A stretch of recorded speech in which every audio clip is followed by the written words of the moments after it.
huenda si jambo ambalo hutokea mara nyingi, na huenda pia kwamba si jambo ambalo wengi hulikumbuka na kutoa pongezi kwa waandishi wa habari wanaofanya kazi zao katika viwanja vya vita.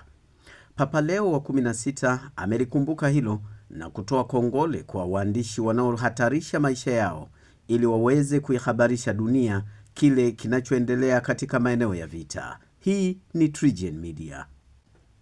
Papa Leo wa 16 katika mkutano wake wa Oktoba 9 huko Vatican aliwapongeza waandishi wa habari wanaofanya kazi ya kuhabarisha ukweli na kuhatarisha maisha yao katika maeneo ya vita huko Gaza na Ukraine.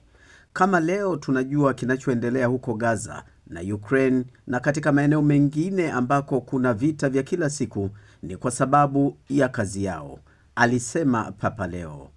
Papa alisifu pia taarifa za masimulizi ya mashuhuda wa vita na athari za vita kuwa ni matokeo ya jitihada zao za waandishi za kila siku na namna wanavyojitahidi kuhakikisha kwamba habari hizo hazitumiwi kwa malengo ambayo ni kinyume cha ukweli na hadhi ya ubinadamu.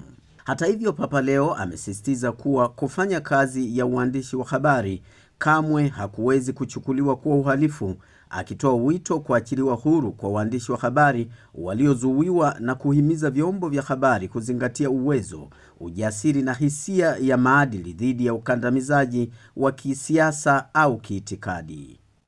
Akikazia dhana nzima ya mawasiliano katika zama hizi za mawasiliano yenye misukosuko, Papa Leo alisema hakuna mtu leo hii awezaye kusema sikujua hili wala lile, maana kiwango cha kuhabarisha kimeongezeka sababu ya kujitoa kwa baadhi ya waandishi wa habari kuripoti hata katika maeneo ambayo ni hatari kwa maisha yao. Hii ni TriGen Media.